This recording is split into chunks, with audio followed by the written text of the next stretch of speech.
It's 1982, and the air at the Orange County International Raceway is thick enough to chew on. We're talking 95 degrees in the shade, and out on the blacktop, it's a brutal 130. You can actually see the heat radiating off the track, those shimmering waves that distort the air and make the horizon look like a funhouse mirror. For 99% of the teams in the pits, this heat is a death sentence. It's the enemy. It thins the air, it kills horsepower, and it turns highly tuned racing engines into sluggish, overheating piles of metal. Drivers are sweating through their fire suits, crew chiefs are screaming about vapor lock, and consistency is non-existent. But then, a single funny car rolls up to the staging lanes and something is weird. While everyone else is frantically packing ice bags onto their intake manifolds, hoping to keep the engine cool for just 3 seconds, this car is calm. It's idling smoother, it sounds crisper, and when the light turns green, it doesn't just win. It rockets down the track with a level of power that physically shouldn't exist in these conditions. It's running numbers that belong in the cool autumn air, not the blistering California summer. Nobody knew it yet, but they were witnessing a crime. Well, not a crime, at least not technically. Not yet. They were witnessing the debut of a secret weapon so deceptively simple, so brilliantly obvious, that it would force the NHRA to tear up their rulebook and start over. This is legacy motoring, and I spend way too much time thinking about the gray areas of motorsport history. If you're someone who loves seeing a mechanic with a high school education outsmart a room full of engineers, make sure to hit the subscribe button and give this video a thumbs up if this helps you out. Here's the thing about drag racing that most people don't realize. It's not actually a race against the guy in the other lane. I mean, sure, on Sunday it is, but the real race happens in the shop, usually at 2 a.m. on a Tuesday, when you're staring at a rulebook and trying to find the things it doesn't say. And in 1982, nobody was reading between the lines better than a guy named Austin Coil. Now, if you know drag racing, that name is royalty. He's the guy who tuned John Force to 16 championships. But back then, he was just a guy with a mustache and a relentless brain working out of a small, cramped garage in Yorba Linda, California. He wasn't backed by a corporate empire. He didn't have a wind tunnel or a team of aerodynamicists. What he had was a fundamental understanding of physics that most factory engineers completely missed. See, look, everyone in 1982 was obsessed with air, and it makes sense, right? An engine is basically just a glorified air pump. The more air you can shove into the cylinders, the more fuel you can burn, and the bigger the boom. That's horsepower 101. So teams were spending ungodly amounts of money on better superchargers, more aggressive camshafts, and massive hood scoops, all designed to grab as much air as possible. They knew that cold air is dense air. That's why cars always run faster at night or in the winter. Cold air packs more oxygen molecules into the same space. Think of it like a crowded subway car. If everyone stands still and politely keeps their distance, that's hot air. But if you shove everyone together until they're packed in like sardines, that's cold air. More people, or oxygen molecules, in the same car. But here's where it gets really interesting.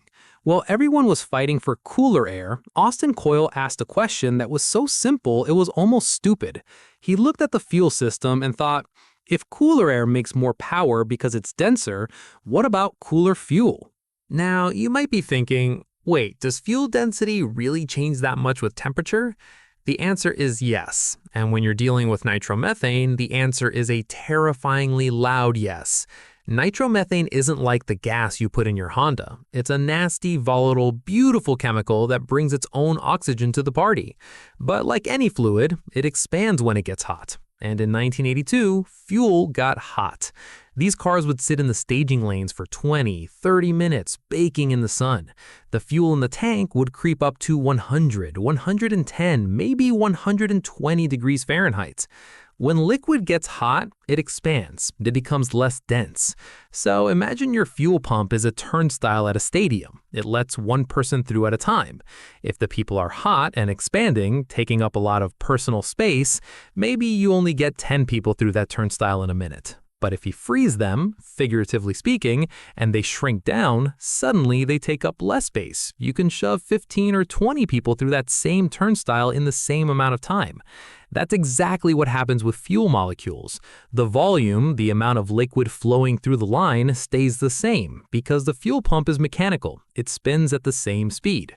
But the mass, the actual amount of burnable stuff you're sending into the engine, changes drastically based on temperature. Coil did the math. He realized that if he could take fuel that was sitting at 100 degrees ambient temperature and chill it down to near freezing, he wouldn't just gain a fraction of a percent. He would gain something like 8% more fuel mass. 8%. In a sport where people kill for 0.1%, 8% is like bringing a machine gun to a knife fight.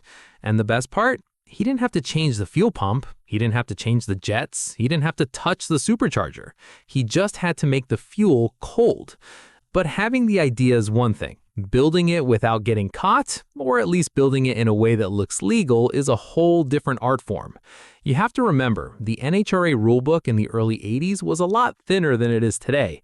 It had pages and pages of rules about safety, about chassis certification, about what you could mix into your fuel. You couldn't add hydrazine. You couldn't add propylene oxide. They were terrified of chemical warfare.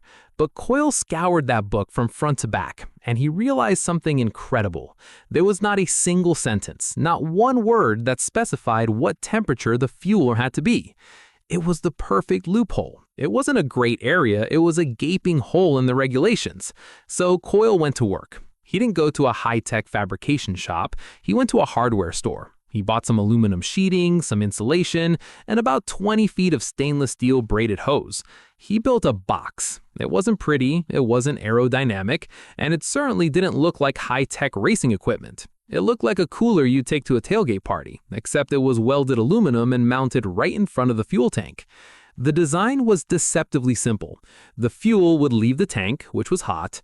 It would travel through this aluminum box, spiraling through 20 feet of coiled hose that was submerged in a slurry of crushed ice and water. By the time the fuel exited that box and hit the fuel pump, it had dropped from 100 degrees down to about 20 degrees. That is an 80-degree drop in seconds. And here's what most people don't realize about the system. It didn't just add power. That was the headline, sure. Coil estimated it was worth about 100 to 150 horsepower. But in drag racing, raw power is useless if you can't control it. If you just add 150 horsepower to a funny car without prepping the clutch or the tires, all you're going to do is smoke the tires and go nowhere. But the cold fuel didn't just add power, it changed the quality of the combustion. Hot nitromethane is temperamental. It likes to foam. It creates bubbles. And when you're launching a car at 4 Gs, that fuel is sloshing around violently. If foam gets into your fuel pickup, you get a lean spot, the engine hiccups. At best, you lose the race. At worst, you melt a piston and blow the supercharger off the car. But cold fuel, it's stable. It stays liquid, it doesn't foam. So Coil wasn't just giving his driver more power, he was giving him smoother, more predictable power. While other cars were sputtering and popping halfway down the track because their fuel was boiling in the lines, Coil's car was singing a clean, angry note all the way through the lights. So picture the scene. It's the first round of qualifying. The other teams are sweating, icing down their blowers, checking their tire pressures, completely oblivious. Austin Coil packs his little aluminum box with ice, seals the lid, and sends the car to the line.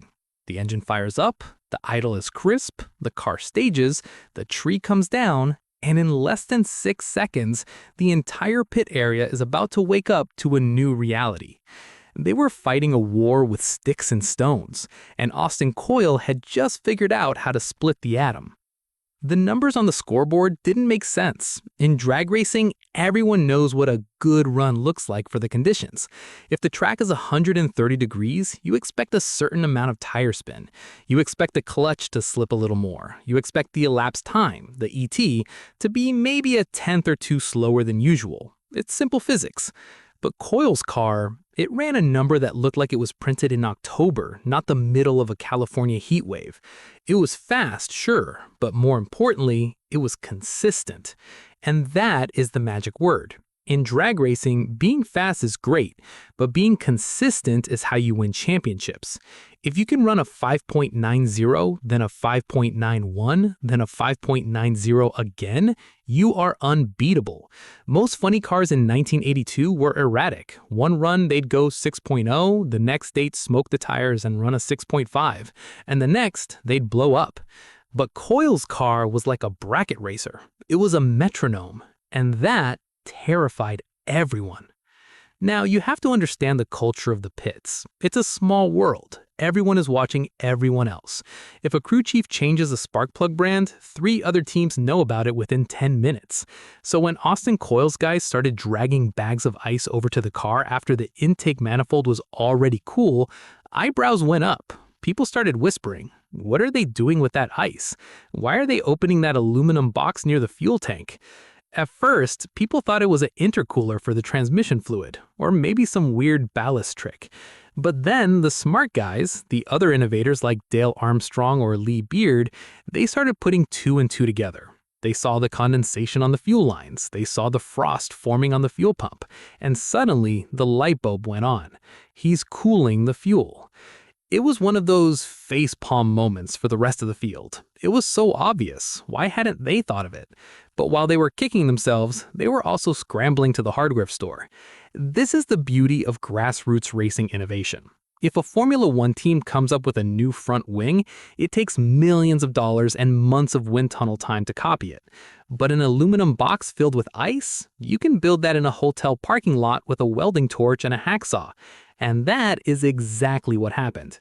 By the next race, it wasn't just Coil. Suddenly, half the field had these mysterious aluminum boxes strapped to their chassis.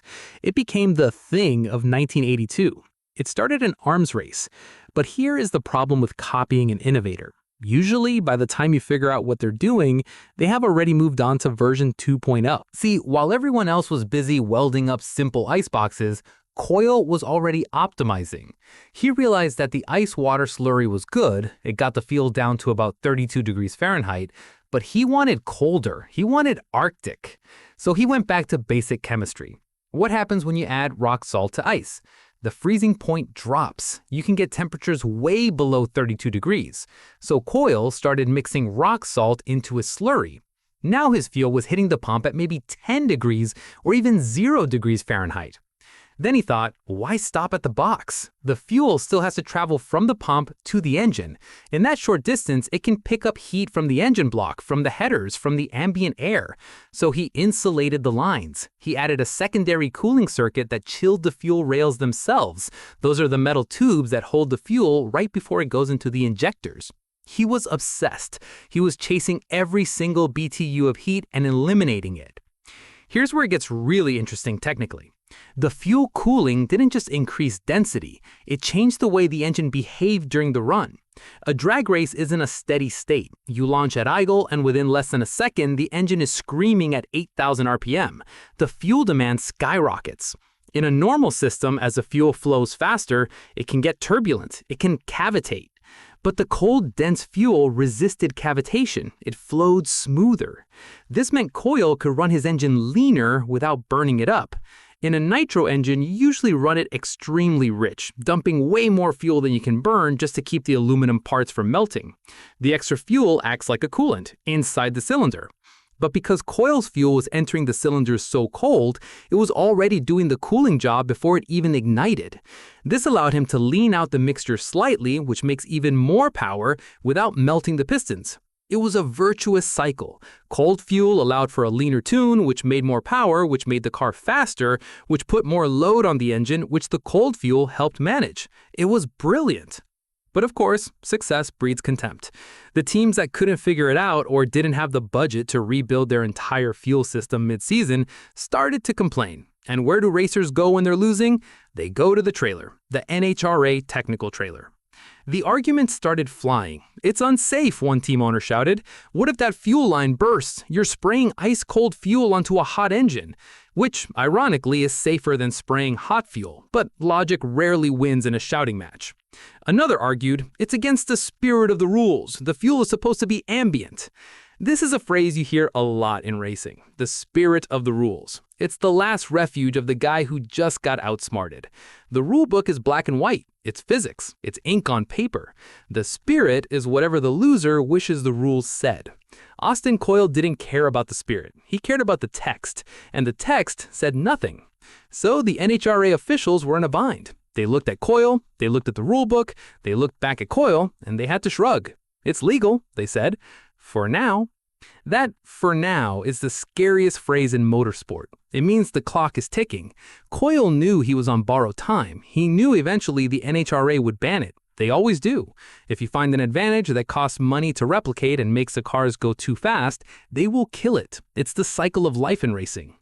But Coil's philosophy was simple. If it's legal today, I'm running it today. I'll worry about tomorrow's rulebook tomorrow. And for the rest of that 1982 season, he dominated. It wasn't just a win here and there, it was a clinic. At the US Nationals in Indianapolis, the biggest, most prestigious race in the world, cars with fuel cooling qualified 1, 2, 3. It was a total shutout. If you didn't have a cooler, you were essentially a spectator with a really expensive view. The final straw probably came when teams started getting ridiculous with it. It wasn't just a box anymore. Some teams were building massive, complex refrigeration units in their haulers to pre-chill the fuel to 50 degrees below zero before they even poured it into the car. It was getting expensive. It was getting complicated. And the NHRA hates complicated. They want a show. They want close racing. They don't want a science fair where the guy with the best refrigerator wins. So, as the 1982 season wound down, the rumor started circulating. The ban was coming. The fuel temperature rule was being drafted.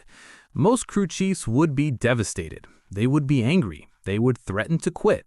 But Austin Coil? He was already smiling, because while everyone else was stressing about the inevitable ban on fuel cooling, he was already in his shop, looking at the next page of the rulebook. He was already asking the next question. If I can't cool the fuel, what else can I cool? Or maybe, if I can't change the density with temperature, how else can I change it? See, the ban didn't stop the innovation. It just forced it to mutate. When the NHRA finally dropped the hammer in 1984 and said, fuel must be within 10 degrees of ambient air temperature, they thought they had solved the problem. They thought they had leveled the playing field. But all they did was push the smart guys underground. They pushed the innovation into areas that were harder to see, harder to police, and much, much more expensive. The 1984 NHRA rulebook didn't just change, it evolved, and not in a subtle way. It was more like a predator reacting to a threat. The new rule was blunt, absolute, and designed to kill the cooling wars dead in their tracks. It read something like this. Fuel must be maintained at ambient temperature. No cooling or heating of fuel is permitted. Fuel temperature may be checked at any time and must be within 10 degrees of ambient air temperature. Just like that, the party was over, or so the NHRA thought. See, here's what happens when you ban a specific technology in racing. You don't actually solve the problem, you just change the battlefield. You can ban the method, the aluminum box with the ice, but you cannot ban the knowledge. Every crew chief in the pits now knew, for a fact, that colder fuel equaled free horsepower. It was proven physics. You can't unlearn that. It's like telling someone they can't use a calculator for a math test. They're just going to learn to do the math in their head really, really fast. Or they're going to write the answers on their arm. So the fuel cooling era didn't end in 1984. It just went underground. It went from being an engineering challenge to a game of high-stakes hide-and-seek. The NHRA would send an official around with a clipboard and an infrared temperature gun. He'd walk up to the car in the staging lanes, point the gun at the fuel tank, and pull the trigger.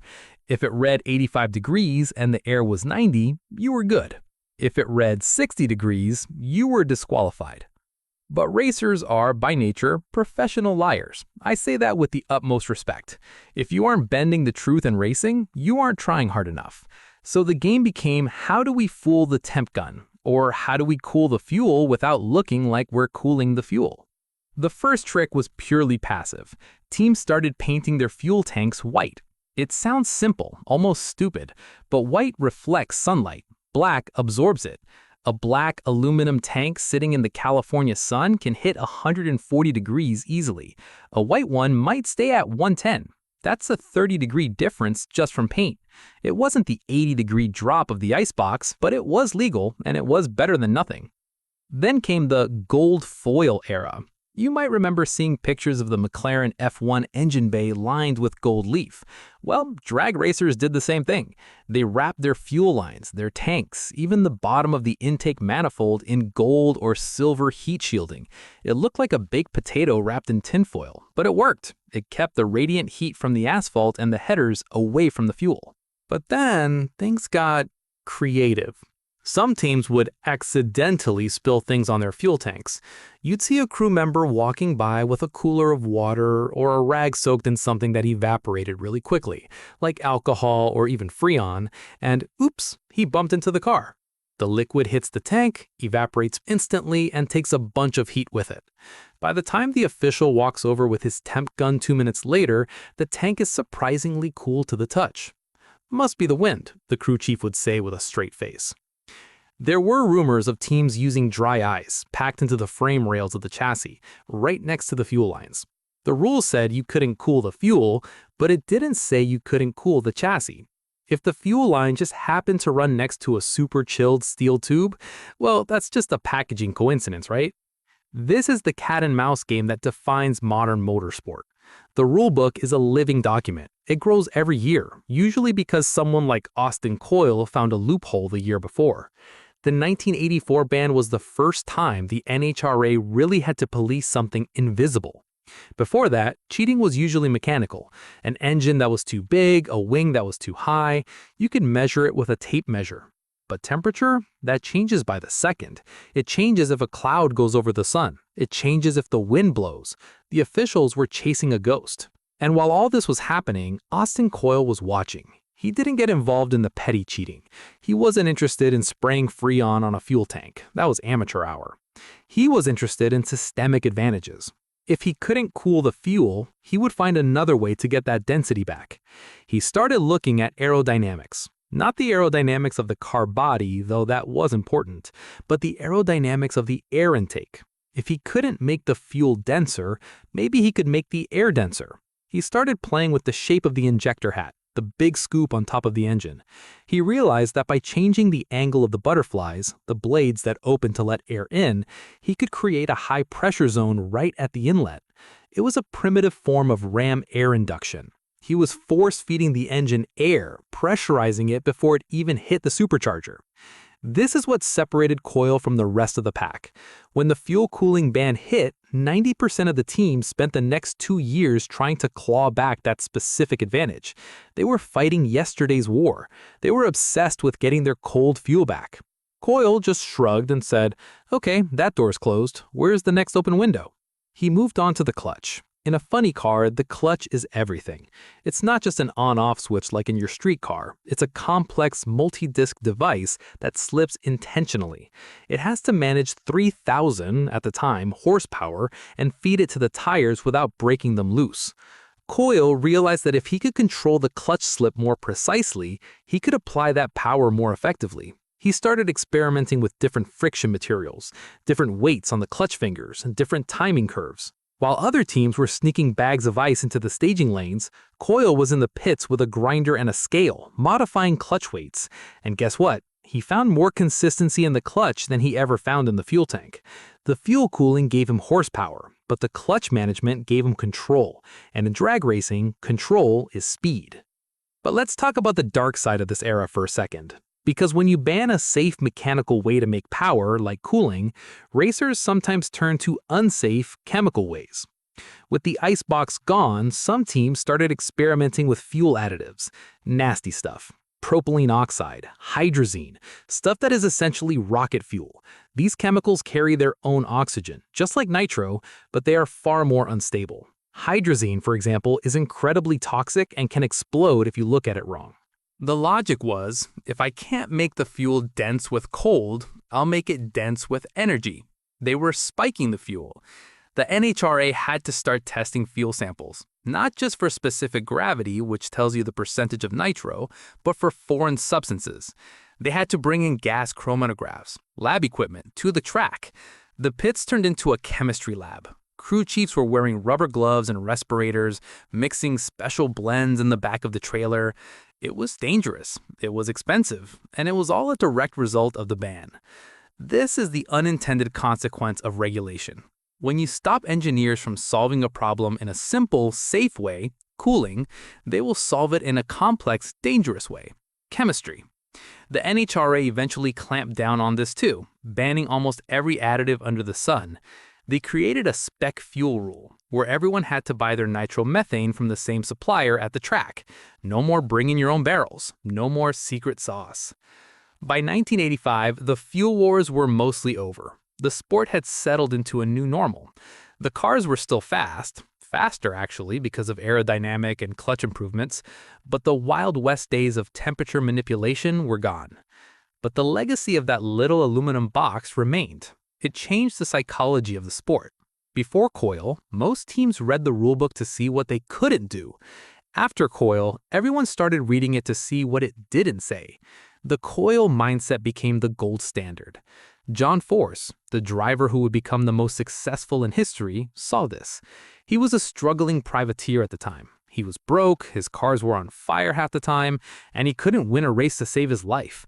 He saw what Austin Coil did with that icebox. He saw the genius, and he made the best decision of his life. He hired Austin Coil. That partnership, Force and Coil, would go on to rewrite every record in the book. And it all started because a mechanic in Yorba Linda decided that 100 degrees was just too hot for fuel. But here's where it gets really interesting for us today. You look at modern racing, Formula One, NASCAR, WEC, and you see the exact same thing happening. In Formula One, they banned active suspension, so teams built passive suspension systems that mimicked the active ones using hydraulics and inertial valves. In NASCAR, they banned twisted bodies, so teams started building cars that were perfectly straight in the inspection bay, but twisted themselves into a pretzel at 200 miles per hour on the track due to aerodynamic downforce. The spirit of Austin Coil is alive and well. It's in every wind tunnel, every dyno room, and every CAD file. The lesson isn't cheat to win. The lesson is question everything. Why is the fuel hot? Why is the air intake shaped that way? Why do we do it this way? But let's zoom out for a second, because what Austin Coil discovered in that hot, dusty garage in Yorba Linda wasn't just a drag racing trick. It was a fundamental law of the universe that applies to everything, from your daily commuter to the most advanced machines ever built by mankind. If you look at NASA, for example, they are obsessed with this exact same principle. When they launch a rocket, every ounce of weight matters, but the fuel tanks have a fixed volume. You can't make the tank bigger without making the rocket heavier, which defeats the purpose. So what do? They supercool the propellants. Liquid hydrogen and liquid oxygen are already incredibly cold. We're talking hundreds of degrees below zero. But NASA actually goes further. They densify the fuel by chilling it to a slush state just above its freezing point. Why? Because just like Coil's funny car, a densified rocket fuel packs more energy into the same tank space. On the Falcon 9 rocket, SpaceX uses super chilled liquid oxygen. By dropping the temperature from its boiling point of negative 297 degrees Fahrenheit down to negative 340 degrees Fahrenheit, they gain a few percentage points of density. That might not sound like much to you or me, but in rocketry, that density increase is the difference between barely making it to orbit and having enough fuel left over to land the booster back on a drone ship in the middle of the ocean. Austin Coil was doing SpaceX engineering in 1982 with a bag of ice and some copper tubing. That is the level of genius we are talking about. He wasn't reading NASA technical papers, he was just looking at a problem and finding the most logical physical solution. And you can see the ripple effects of this thinking in the automotive world today. If you drive a modern diesel truck or even a high-performance turbocharged car, you might have a fuel cooler. It looks like a small radiator, usually mounted under the car or near the fuel tank. Why? Because modern fuel injection systems run at incredibly high pressures, sometimes 30,000 psi in a diesel. Pressurizing a liquid that much generates heat. If you send that hot fuel back to the tank, it heats up the whole supply. Eventually, the fuel gets so hot it loses density and the engine loses power. So engineers added coolers to keep the fuel dense and the power consistent. They are literally using Coil's logic to keep your truck towing that trailer up a grade. But the biggest legacy of the fuel cooling saga isn't the hardware, it's the software. And by software, I mean the way race teams think. Before Coil, most race dragging was about more blower overdrive, more nitro percentage, more timing. It was a brute force game. If you wanted to go faster, you hit it harder. Austin Coil introduced the concept of better. He realized that efficiency was a form of power. This is a subtle shift, but it's huge. Efficiency sounds boring. It sounds like a Prius. But in racing, efficiency means getting more work out of the same amount of fuel. By cooling the nitro, Coil wasn't adding more fuel to the car, he was making the fuel he already had work harder. He was optimizing the thermal efficiency of the entire system. This approach, looking at the car as a complete thermal system rather than just a collection of parts, is what defines modern Formula One. In F1 today, they manage heat like it's a currency. They harvest heat from the brakes to charge batteries. They use heat from the exhaust to spin a turbine. They are obsessed with thermal management. Austin Coil was the grandfather of that mindset. He was managing thermal energy by removing it from the fuel to gain a competitive advantage long before computers could model it for him. And this brings us to the human element, which is honestly the best part of the story. Because after the ban, after the fuel cooling wars died down, Austin Coil didn't fade away. He teamed up with a driver named John Force. Now, if you know John Force, you know he is a lot. He's loud, he's aggressive, he's emotional. He drives with his heart, not his head.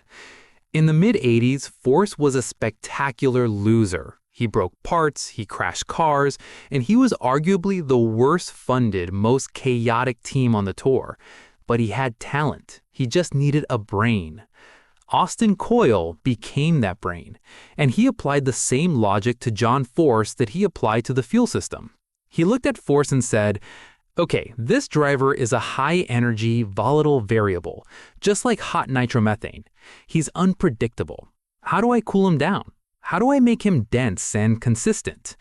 Coil built a car around Force that was so consistent, so forgiving, and so brutally fast that it didn't matter if Force was screaming on the radio or missing his shift points by a fraction of a second. The car was a machine. It was designed with that Coil philosophy of system integration. The clutch, the fuel system, the aerodynamics, they all worked together to create a window of performance that was huge. Most race cars are on a razor's edge. If you step off the line, you crash or you lose. Coil's cars had a wide path. You could be a little off and still run a 4.90. This allowed John Force to just be John Force. He could drive the wheels off the thing, and the engineering would save him. That partnership went on to win 16 championships. 16! That is a dynasty that will likely never be matched in any form of motorsport. And every single one of those Wally trophies has a little bit of that 1982 DNA in it. They are victories for the unfair advantage. They are victories for the guy who reads the rulebook and sees the white space, not the black ink. It's funny because when people talk about the greatest of all time in sports, they usually talk about athletes. Jordan, Brady, Gretzky. But in racing, the mechanic is the athlete, the car is the body, and the crew chief is the brain. Austin Coil is the Michael Jordan of turning wrenches, and he did it with a philosophy that was deceptively simple. The rules tell you what you can't do. Everything else is mandatory. Think about that for a second. Everything else is mandatory. That means if the rulebook doesn't say you cannot cool the fuel, then you must cool the fuel. If you don't, you are leaving performance on the table. You are failing your driver. You are failing your team. It's not cheating, it's a moral imperative to find the limit. This is a dangerous way to live your life, maybe. You don't want to apply that logic to your taxes. But in racing, it is the only way to survive. The teams that complained about Austin Coil's icebox, the ones who said it was against the spirit of the competition, they were missing the point. The spirit of competition is finding the advantage. If everyone runs the exact same car with the exact same setup, it's not racing, it's a parade. Racing is about inequality. It's about proving that my idea is better than your idea. My engineering is superior to your engineering. When the NHRA banned the icebox, they were trying to enforce equality. They wanted to make it fair. But you can't regulate genius. You can't write a rule that says Austin Coil isn't allowed to be smarter than everyone else. So he just moved the intelligence somewhere else. He put it in the clutch. He put it in the aerodynamics. He put it in the chassis flex. The ban didn't stop him. It just annoyed him. And an annoyed Austin Coil is the most dangerous thing on a drag strip. So when you open the modern NHRA rulebook today, you aren't just looking at a list of regulations. You are looking at a history book. You are looking at a catalog of brilliant ideas that worked a little too well. Every single line in that book, every subparagraph that says "thou shalt not," exists because someone, somewhere, did, and they probably won because of it. The rulebook is a monument to the innovators. It is a graveyard of unfair advantages. And right there in the fuel section, buried in the text about temperature limits and ambient air, is the ghost of Austin Coil's icebox. It's easy to look back at 1982 and say, well, that was a simpler time. And in some ways it was. You could build a world-beating device with parts from a local hardware store. You didn't need a degree in computational fluid dynamics, but the mindset, the sheer audacity to look at a problem that everyone else accepted as a fact of life and ask, does it have to be this way? That is timeless. Most people accepted that fuel got hot. It was just a reality of racing in California. The sun shines, the asphalt cooks, the fuel expands. It was like gravity. You don't fight gravity.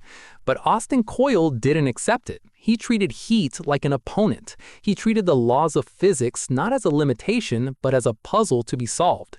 And because he refused to accept the status quo, he found speed where nobody else was even looking. That is the difference between a mechanic and a legend. A mechanic fixes what is broken. A legend fixes what everyone else thinks is working fine. The other teams thought their fuel systems were working perfectly. The pump was pumping, the engine was running. Why mess with it? Coil realized that working fine is the enemy of working better. He realized that if you aren't constantly trying to break your own system, someone else is going to break it for you. And that is why we love stories like this. It's not really about the fuel. I mean, I love talking about nitromethane density and specific gravity as much as the next guy. But the real hook here is the human element. It's the idea that one guy with a welder and a cooler full of ice can outsmart the biggest organizations in the world. It validates that feeling we all have, that if we just think a little bit harder, if we just look at the problem from a slightly different angle, we can find our own unfair advantage. Austin Coil went on to win everything there was to win. He became the gold standard. But I guarantee you, if you asked him today about his favorite moment, he wouldn't talk about the 16th championship. He would talk about that hot afternoon in 1982, watching the other teams sweating over their carburetors while he quietly poured a bag of ice into a funny little aluminum box. He would talk about the moment he knew something they didn't. That is the purest feeling in racing. So the next time you feel like you're stuck, or you feel like the rules are too tight, or the competition is too far ahead, just remember the icebox. Remember that the solution might not be more money or more effort, it might just be colder fuel. It might be the thing that is sitting right in front of you, waiting for someone to ask the right question. Innovation is a messy, complicated, beautiful game of cat and mouse. The rulebook will always grow. The restrictions will always get tighter. But as long as there are people like Austin Coil willing to read between the lines, the cars will always get faster. And that, my friends, is exactly why we watch. This has been Legacy Motoring. I hope this deep dive into the frozen fuel lines of 1982 gave you some appreciation for the gray areas of horsepower. If you learned something new, or if you just have a newfound respect for the humble bag of ice, make sure to hit that subscribe button. We are building a community of people who love the details, and we want you in the pits with us. Drop a comment below and let me know what is your favorite banned innovation in racing history. I read every single one. Until next time, keep your fuel cool, keep your mind open, and I'll see you at the track.